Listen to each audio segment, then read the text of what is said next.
Chemistry bye Pradeep Kumar में आप सभी का स्वागत एवं अभिनंदन।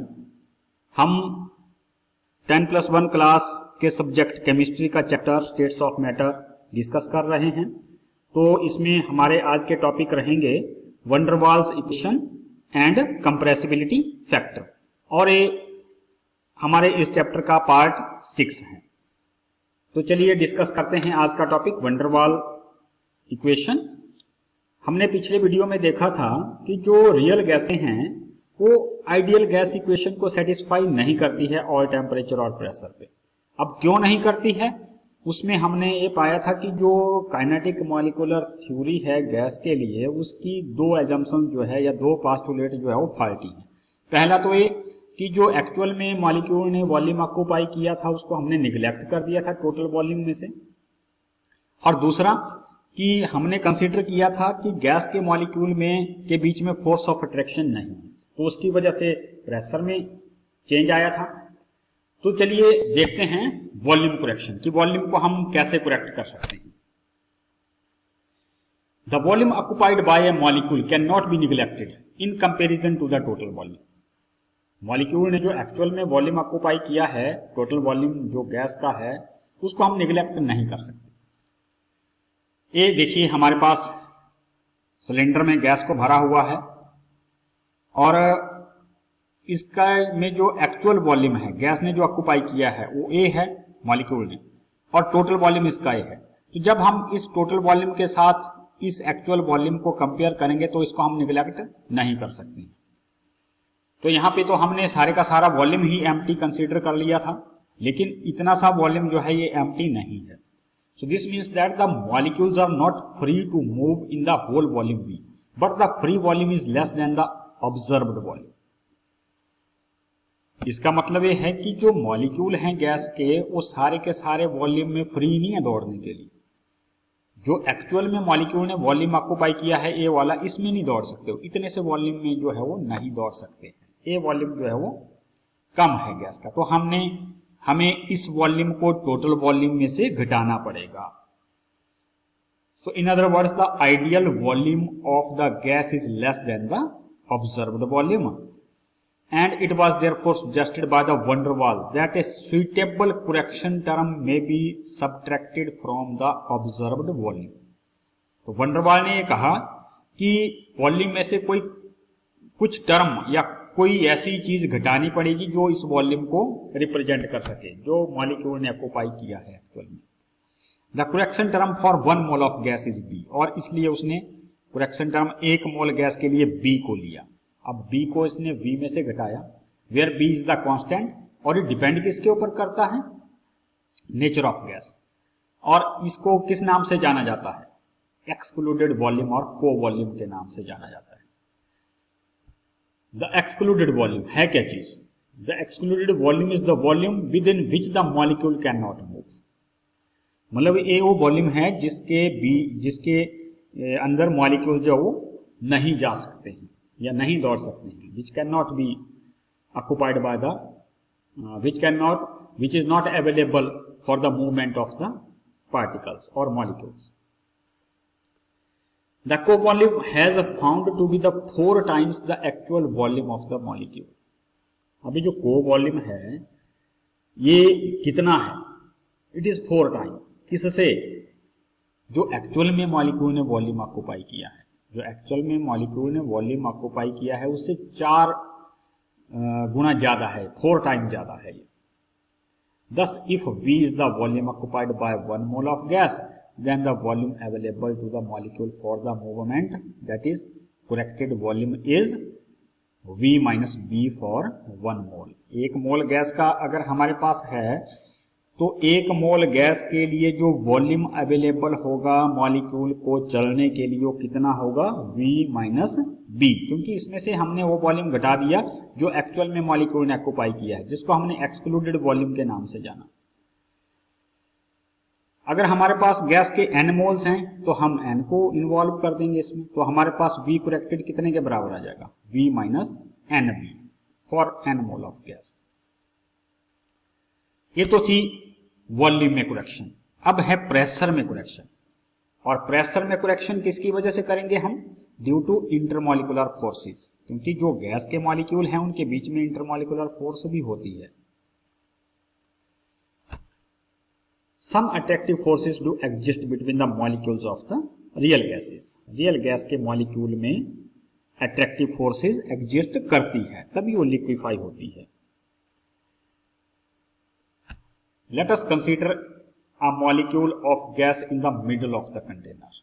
जिस कंटेनर में हमने गैस को भरा है उसके सेंटर में अगर हम मॉलिक्यूल को कंसीडर करें तो उसके ऊपर कितनी फोर्स ऑफ अट्रैक्शन लगेगी। Let us see with this picture. Ideal gas के लिए हमने क्या कंसीडर किया था कि इन मॉलिक्यूल्स के बीच में कोई फोर्स ऑफ अट्रैक्शन नहीं है, लेकिन रियल में है क्या? इन मॉलिक्यूल के बीच में फोर्स ऑफ अट्रैक्शन है और जो सेंटर में मॉलिक्यूल है उसको सराउंडिंग या नेबरिंग वाले मॉलिक्यूल्स जो है वो अपनी तरफ अट्रैक्ट कर रहे हैं और ए मॉलिक्यूल भी उनको अपनी तरफ अट्रैक्ट कर रहा है। इसलिए इस मॉलिक्यूल के ऊपर नेट फोर्स कितनी लगेगी? इस मॉलिक्यूल के ऊपर नेट फोर्स जो है वो 0 के बराबर होगी। क्यों? क्योंकि अगर कोई फॉरवर्ड डायरेक्शन में इसको अट्रैक्ट कर रहा है तो बैकवर्ड डायरेक्शन में भी अट्रैक्ट कर रहा है, तो इसलिए दोनों की फोर्स ऑफ जो अट्रैक्शन है तो सेम, लेकिन अपोजिट डायरेक्शन में है, इसलिए कैंसिल हो जाती है। तो इस तरह से जो सेंटर में या बल्क में जो मॉलिक्यूल है गैस का उसके ऊपर फोर्स ऑफ अट्रैक्शन 0 के बराबर होती है। The molecules being attracted uniformly by the neighbouring molecule, the attractive force neutralises one another and there is no resultant pull on the molecule.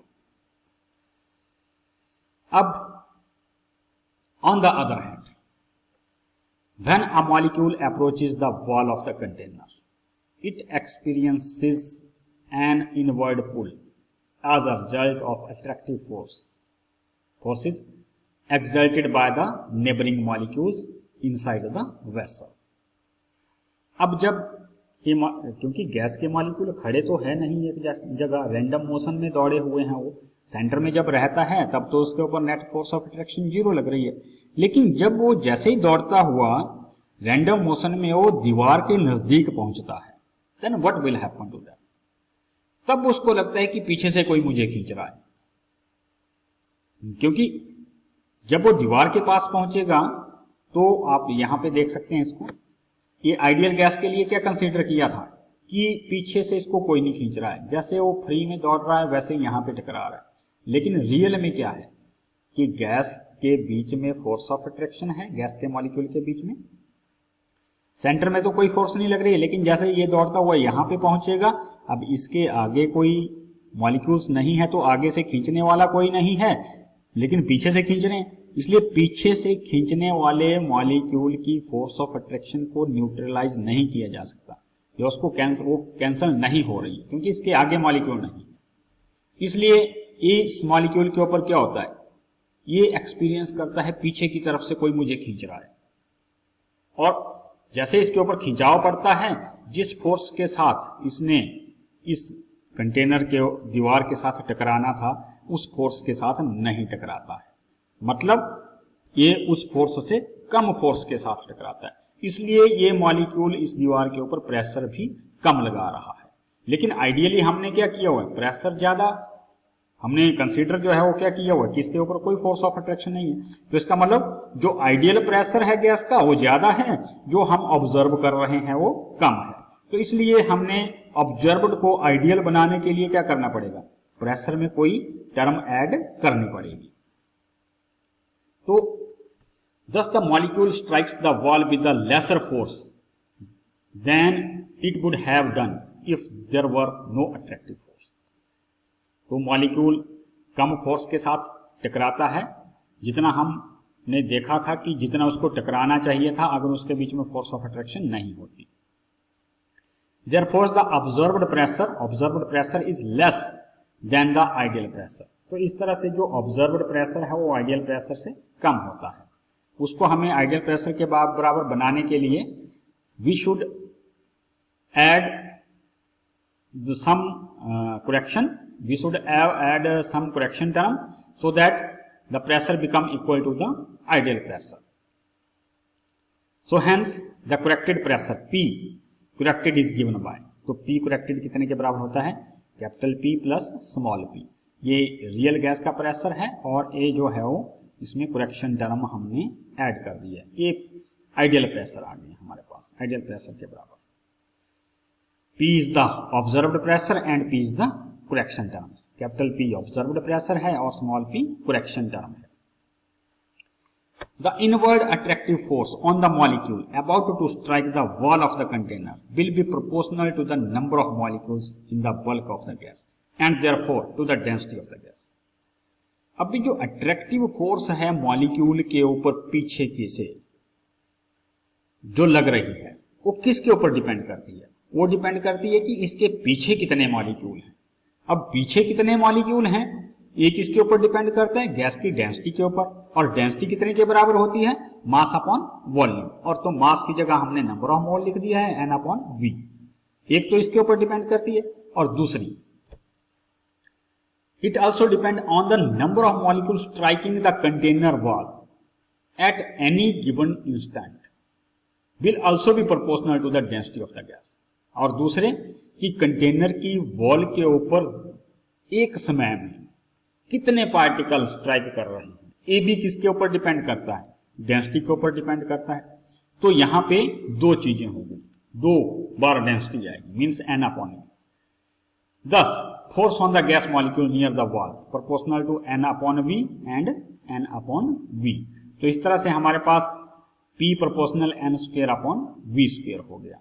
और यहां से हम प्रोपोर्शनलिटी साइन को हटा करके कांस्टेंट लगा देंगे, लगा दिया a into n square upon v square. A is the constant. Now substituting the value of corrected pressure and volume in an ideal gas equation PV is equal to nRT।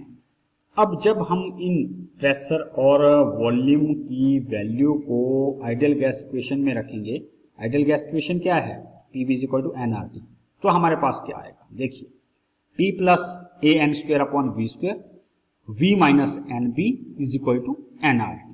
तो ये जो equation बन रही है इसको बोलेंगे हम real gas equation या वंडरवाल इक्वेशन भी कहते हैं इसको।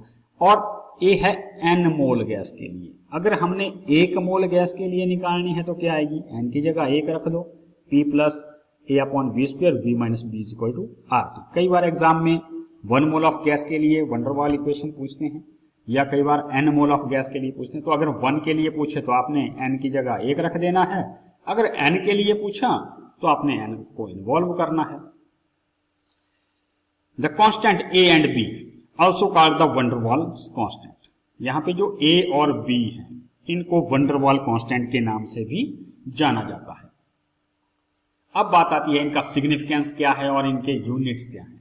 ये जो a और b है, the constant A and B are called the van der Waal constants and their values depend upon the nature of the gas। किसके ऊपर डिपेंड करती है इनकी वैल्यू, गैस का नेचर कैसा है। अब नेचर मतलब उसके बीच में किस तरह की फोर्स ऑफ अट्रैक्शन है या उसका मॉलिक्यूलर मास क्या है, इस तरह की चीजों के ऊपर। अभी जो कांस्टेंट A है ये किसको मापता है, हमने A कहां यूज किया था, अट्रैक्टिव फोर्सेस के लिए। It means A measure the force of attraction between the molecules of gas. A किसको मापता है, गैस के मॉलिक्यूल के बीच में फोर्स ऑफ अट्रैक्शन कितनी है। Greater the value of A greater is the strength of van der Waals interaction. Value A की अगर ज्यादा है तो उसमें वंडर वाल इंटरेक्शन भी ज्यादा होगी। The value of a for a given for the gas with the lower molecular mass such as H2 hydrogen helium is quite low, whereas the value of A for the gases with the higher molecular mass is relatively high। और A की value किसके ऊपर depend कर रही है कि gas का molecular mass कितना है, क्योंकि वंडरवाल जो फोर्सेस है वो किसके ऊपर डिपेंड करती है, मॉलिक्यूलर मास के ऊपर। गैस का मॉलिक्यूलर मास ज्यादा होगा तो फोर्स भी ज्यादा होगी, फोर्स ज्यादा होगी तो A की वैल्यू भी ज्यादा होगी। और इसी तरह से वंडरवाल इंटरेक्शन अगर वीक है तो अगर मॉलिक्यूलर मास कम है तो वंडरवाल इंटरेक्शन वीक होगी, वंडरवाल इंटरेक्शन वीक है तो A की वैल्यू भी कम होगी। Now it may be noted that greater the value of A for a gas also reflects its greater tendency to be liquefied. अगर a की value ज्यादा होगी तो उस गैस को आसानी से जो है लिक्विड में बदला जा सकेगा प्रेशर लगा करके। क्यों? क्योंकि उसमें वंडरवाल फोर्स ऑफ अट्रैक्शन पहले ही ज्यादा है। प्रेशर लगाएंगे तो मॉलिक्यूल और क्लोज जाएंगे तो वो उसकी स्टेट बदल जाएगी, वो गैसेस स्टेट से लिक्विड स्टेट में आ जाएगी। Therefore, the gases having higher value of A will be easily liquefied। तो इससे हम A की वैल्यू से A भी पता लगा सकते हैं कि किस गैस को आसानी से लिक्विड में बदला जा सकता है, किस गैस को आसानी से लिक्विड में नहीं बदला जा सकता। द कांस्टेंट B, अब B का सिग्निफिकेंस क्या है? Relates to incompressible volume of molecules and measures the effective size of the gas molecule. ये जो है इनकम्प्रेसिबल वॉल्यूम जो मॉलिक्यूल का है, जिस वॉल्यूम को कंप्रेस नहीं किया जा सकता, उसको रिप्रेजेंट करता है, और साथ में गैस के मॉलिक्यूल का साइज, इफेक्टिव साइज क्या है, उसको रिप्रेजेंट करता है।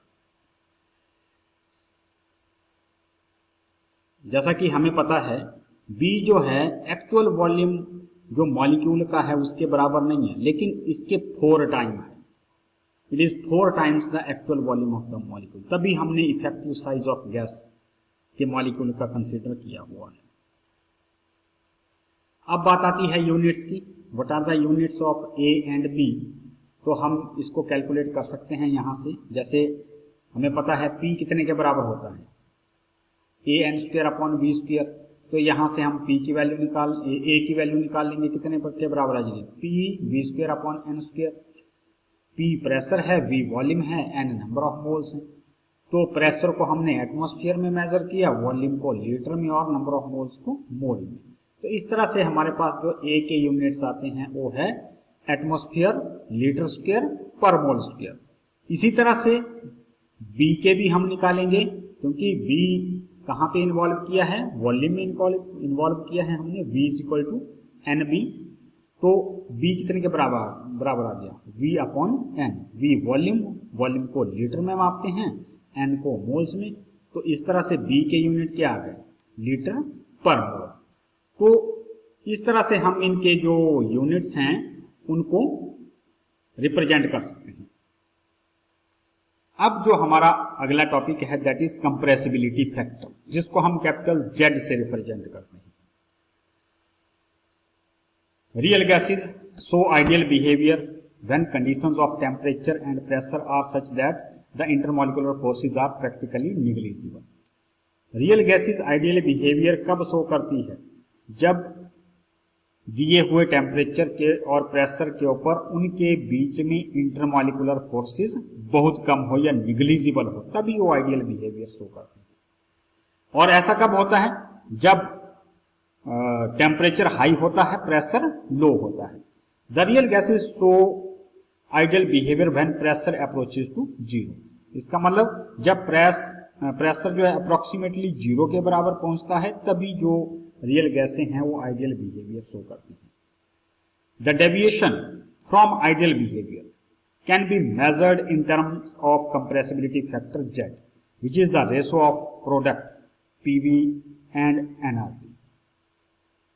आइडियल बिहेवियर से रियल गैसें कितना डेविएट कर रही है, इसको हम कंप्रेसिबिलिटी फैक्टर की सहायता से भी माप सकते हैं। और कंप्रेसिबिलिटी फैक्टर है क्या, रेशो है ये किसकी, PV और NRT की।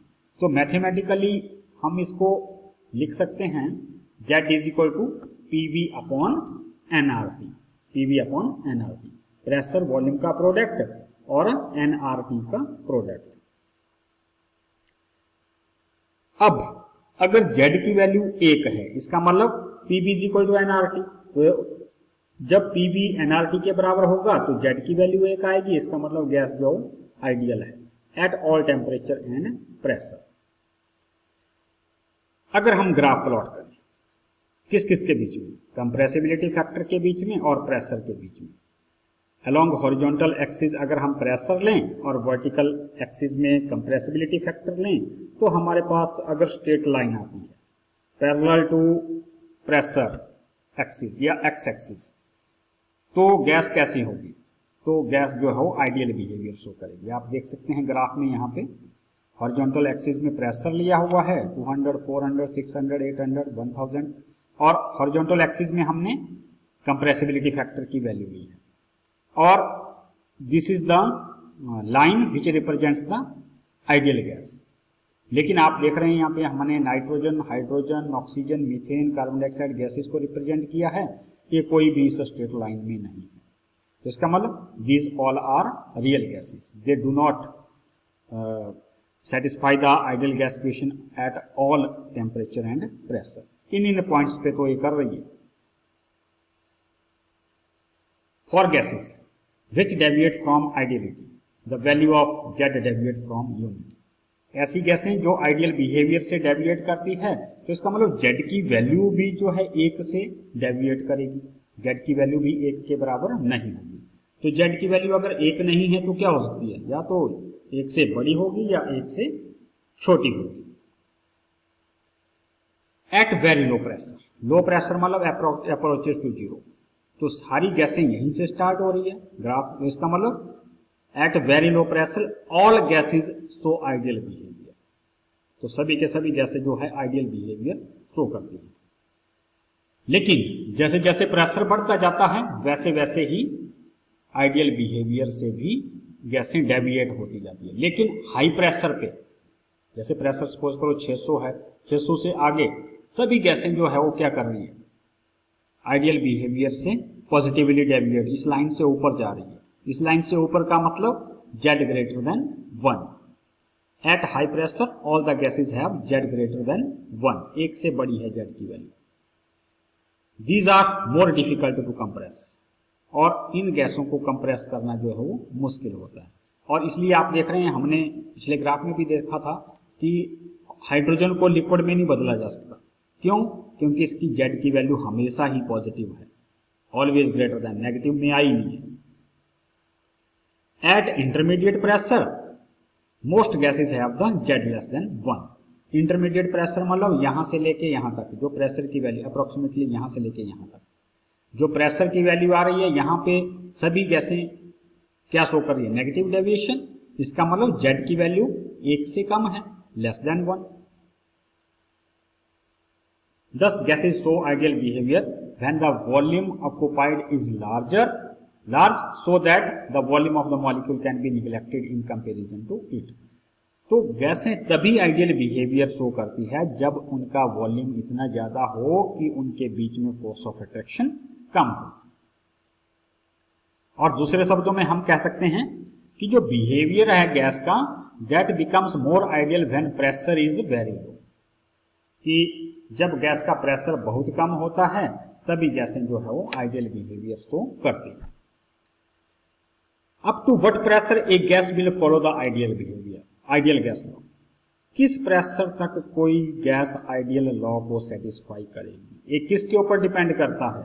It will depend upon the nature of the gas and its temperature, कि गैस का नेचर कैसा है, उसका टेम्परेचर कैसा है, उसके ऊपर डिपेंड करती है कि किस प्रेशर तक जो है कोई गैस आइडियल बिहेवियर शो करेगी। बॉयल टेम्परेचर और Boyle point, what is this?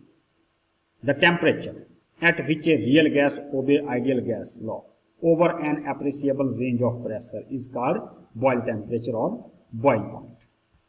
ऐसा टेम्परेचर या टेम्परेचर की वो वैल्यू जिसके ऊपर जो रियल गैस है वो आइडियल गैस लॉ को ओबे करती है, appreciable range of pressure, appreciable range of pressure की इतने से इतने प्रेशर तक इस टेम्परेचर के ऊपर ये गैस जो है आइडियल बिहेवियर शो कर रही है, तो उस टेम्परेचर को हम कहते हैं कि ये बॉयल टेम्परेचर है या बॉयल पॉइंट है। Boyle point of a gas, it will depend upon its nature. अब बॉयल पॉइंट भी किसके ऊपर डिपेंड करता है या बॉयल टेम्परेचर भी किसके ऊपर डिपेंड करता है? It will depend upon the nature of gas, gas के नेचर के ऊपर। बॉयल पॉइंट से ऊपर मतलब बॉयल पॉइंट या बॉयल टेम्परेचर जो है उससे ऊपर, the real gas is show positive deviation from the ideal. उस टेम्परेचर से ऊपर जो है वो गैस से कैसा डेविएशन शो करती है? पॉजिटिव डेविएशन, मतलब जेड की वैल्यू जो है वो 1 से बड़ी होगी। The force of attraction between the molecules are very fewer, और उस टेम्परेचर से ऊपर जो मॉलिक्यूल के बीच में फोर्स ऑफ अट्रैक्शन होगी वो कैसी होगी, very fewer. Below Boyle temperature the real gases first show decrease in Z value with the increase in pressure which reaches to a minimum value. तो बॉयल टेम्परेचर से नीचे जो रियल गैसें हैं उनके लिए जेड की वैल्यू पहले कम होती है, और कहां तक कम होती है, जब तक वो मिनिमम में नहीं पहुंच जाती है। देखिए आप ग्राफ से यहां पे देख सकते हैं, पहले डिक्रीज करेगी, डिक्रीज करते करते कहां जा रही है, यहां इस मिनिमम तक पहुंच जाएगी। उसके बाद फिर बढ़ती जाएगी, और यहां पे ये आइडियल लाइन को क्रॉस करेगी, यहां पे आइडियल बिहेवियर शो करेगी, इसके बाद फिर बढ़ती जाएगी with the increase in pressure. On further increase in pressure the value of Z increases continuously, आगे इसकी वैल्यू प्रेशर के साथ बढ़ती जाती है। ये जो एक्सप्लेनेशन है क्या दर्शाती है, this explanation show that at low pressure and at high temperature the gases show ideal behaviour. तो इस एक्सप्लेनेशन से हमें यही पता लगता है कि जो गैसें हैं लो प्रेशर के ऊपर और हाई टेम्परेचर के ऊपर आइडियल बिहेवियर शो करती है, और ये कंडीशंस अलग अलग गैसेस के लिए अलग अलग हो सकती हैं। These conditions are different for different gases. हमें पता है जेड कितने के बराबर होता है, P V real upon N R T, कि जेड की वैल्यू जो है वो किसके ऊपर डिपेंड करती है, pressure volume divided by N R T. अगर हम वी यहाँ रियल ले लें, and if the gas show the ideal behaviour then V ideal is equal to N R T, और अगर यही गैस जो है आइडियल बिहेवियर शो कर रही है तो आइडियल वॉल्यूम कितने के बराबर होगा, एनआरटी के बराबर, एनआरटी अपॉन पी के बराबर। इस वैल्यू को अगर हम इस इक्वेशन में रखें, on putting this value in equation number 1, what we will get, we will get Z is equal to V real upon V ideal, V real upon V ideal. तो इस इक्वेशन से हम ये देख सकते हैं कि कंप्रेसिबिलिटी फैक्टर को इन टर्म्स ऑफ वॉल्यूम भी हम रिप्रेजेंट कर सकते हैं।